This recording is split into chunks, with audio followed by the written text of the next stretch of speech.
Hello everyone, welcome back to my channel Engineering Textbook, a place where you will get conceptual knowledge of every aspects of engineering. So let's continue with our subject strength of material. Today we will study about Hooke's law. Let's begin.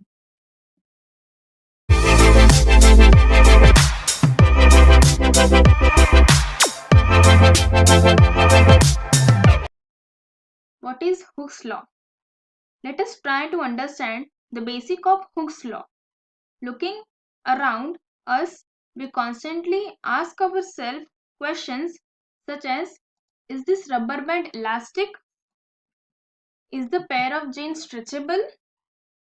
What makes us rubber elastic and wood inelastic? Can the property of elasticity be lost or regained? Is the steel elastic? To know all these things, we need to dive into the concept of elasticity, plasticity, most importantly, Hooke's law. We all have seen wooden and steel scale. Generally, when we play, we try to bend them.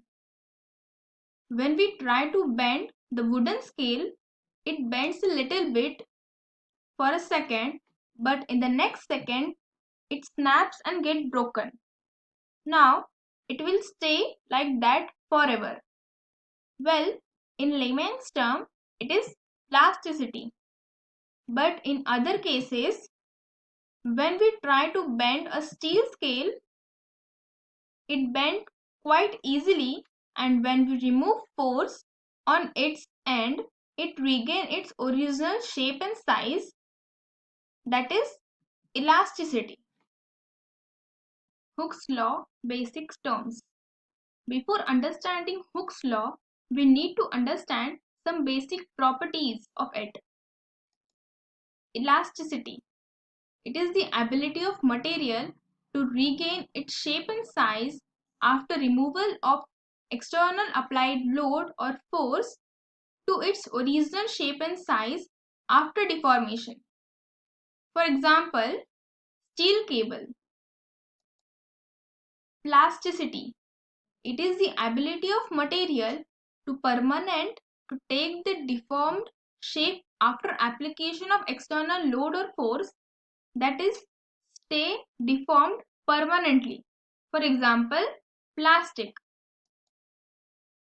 Stiffness or rigidity.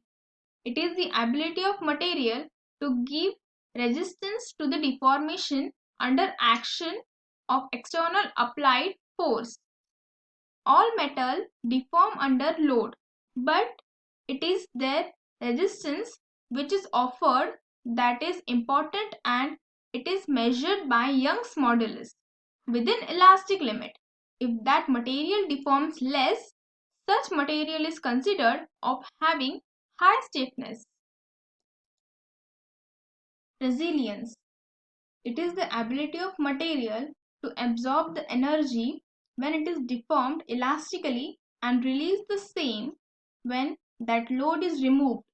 It is generally measured by the modulus of resilience, and it is very important while designing the spring. Toughness. It is the ability of material to absorb as much as energy possible before it gets fractured. It is basically ability to provide resistance to impact load. Tough material generally goes through bends, twists, stretching before reaching till the breaking point. It is measured by modulus of toughness. Hooke's law. Suppose there is an elastic limit for the material. Elastic limit means the maximum stress that can be applied to the substance before it becomes permanently deformed. So material will have elasticity on this side, and when he crosses the elastic limit, the material will be permanently deformed and goes to the plastic zone. Hooke's law is related to elastic limit. It states that when material is loaded within its elastic limit, stress is directly proportional to strain. Mathematically, stress is directly proportional to strain. Therefore, to remove the proportionality sign, some constant is added to it. Now, the stress upon strain is equal to constant. Young's modulus. It is defined as ratio of stress and strain which is constant within its elastic limit. It's called modulus of elasticity or Young's modulus. We know that ratio of stress and strain is equal to constant by Hooke's law. That is sigma upon E is equal to C. So, capital E is equal to stress upon strain. So stress upon strain is equal to constant, and that constant is Young's modulus or modulus of elasticity. SI unit of Young's modulus is Newton per meter square or Pascal. So guys, that's all for today. For more such videos, please like, share and subscribe to our channel.